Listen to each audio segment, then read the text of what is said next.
So, Peter Thiel, thank you so much for receiving us in your beautiful building. And you are very close to René Girard. And so, my first question will be, how did you meet René?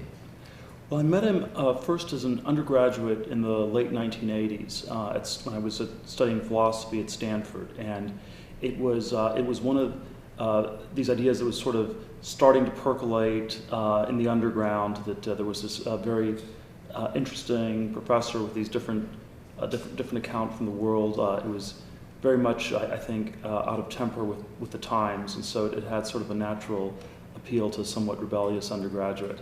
Oh yeah, you that were rebellious undergraduate? Yeah. Well, I think there was certainly a conformity of ideas that one has probably in most times in most places, and there was certainly a sense in which it presented this very different critique, both of the modern world, of Christianity, of thinking about a number of different topics.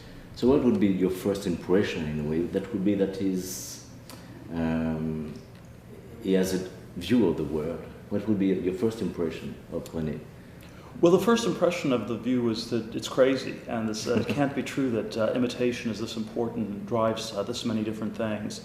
And I found that it was one of these ideas that took a while to sink in, and but as I thought about it more over a period of several years, it struck me as being incredibly powerful, describing both things that I thought were true of my own experience, as well as making sense of a lot of aspects of the world outside of that.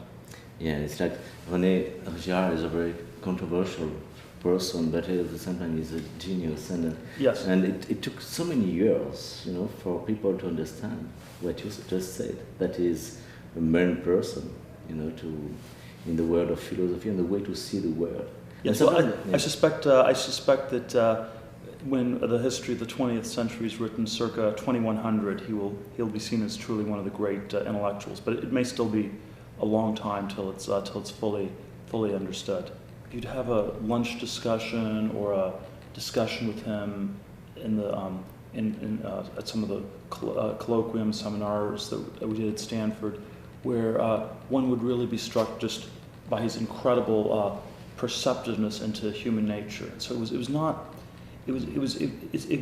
always these very particular moments where this was what was going on. This is what really was happening in this context, and there was just an unbelievable perceptiveness, and of course, sort of a breadth of interest too. Where, I think Girard is one of the last great generalists who's really interested in everything.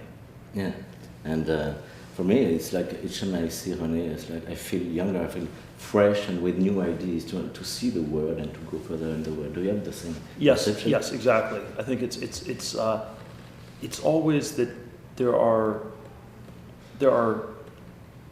elements of it where you see this completely new perspective on life that you would not have otherwise thought about. And you are such a successful businessman, chess master, etc. Can you recall from the European public what are your main steps in your life? And well, I did a number of things. I studied philosophy as an undergraduate at Stanford, went to law school, and then sort of veered on a professional law and finance career in New York. And then I moved back to California in the late 1990s and got involved in the technology boom of the time. I was the co-founder, CEO of a company called PayPal, which was a successful online payments company. And then from 2002 onwards, I ended up working more as an investor, working with a variety of tech companies, notably Facebook, where I was the original investor, as well as managing money, trying to figure out the future of the world, and still at the same time trying to pursue some intellectual nonprofit pursuits, and trying to make sense of the future and trying to leave the world a better place. Yeah. And so, but how mimetic theory has influenced your business in a way, your way to see the world and to do business? Well, I think it has influenced it very powerfully, although it's always sort of a very particular context. I'll give you 2 or 3 examples of how it has influenced me. I think One piece that's very important as both an entrepreneur and as an investor is that there's a tremendous value in trying to do things that are new or that are different. And so thinking about how disturbingly herd-like people become in so many different contexts is something that mimetic theory forces you. It forces you to think about that, which is this sort of knowledge that's generally suppressed and hidden. And so you will be, as an investor entrepreneur, I've always tried to be contrarian, to go against the crowd, to identify opportunities that in places where people were not looking. And I think that those are the places one finds the greatest opportunities, whether it's in starting companies or in making investments.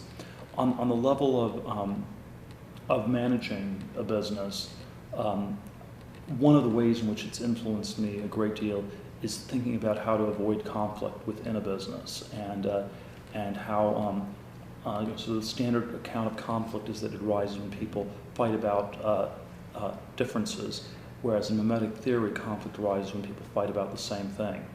And certainly my experience over the last 10, 12 years is that that's almost always the case, that the really great conflicts were over people wanting the same thing, the same position, the same promotion, the same set of responsibilities.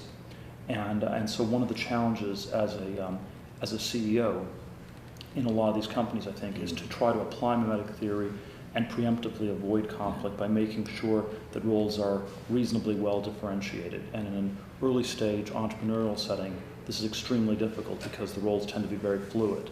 And so there's sort of a tremendous possibility for mimetic conflict, and there's tremendous value in avoiding it. And most of these companies, whether they succeed or fail, is often driven by internal dynamics, not by external ones. It is whether the people are able to work together well enough to create a new product or build a new technology, rather than the sort of external competitive landscape, which is the way the conventional business world describes companies. And what should be the ethic in business using mimetic theory? What would be the special ethic when you are so much involved in the process of making a better world?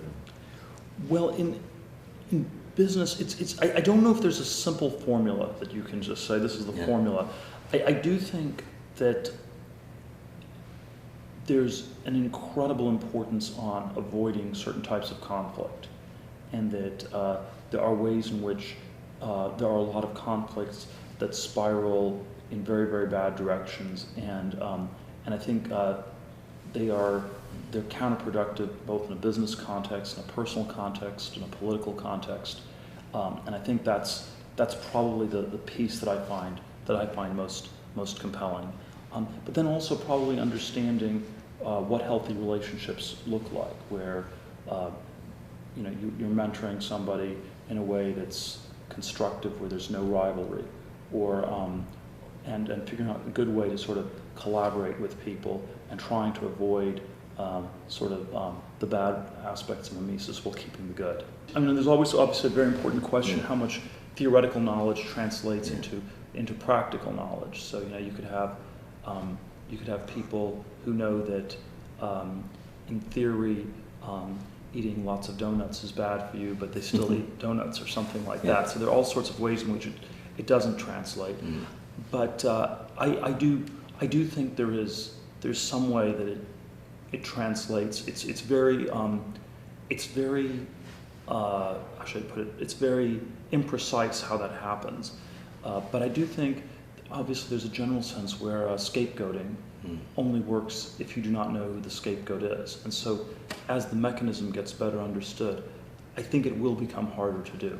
Now it may simply manifest itself in other new ways which may be better or worse, but I do think there's a hope that as these mechanisms are understood, it will stop happening. As mechanisms of crazy rivalry are understood, it will happen less rather than more. Yeah, so it's a very positive thinking about life and future. That's very good nowadays. Well, everybody is so negative, but it's good. Everything is going to be destroyed.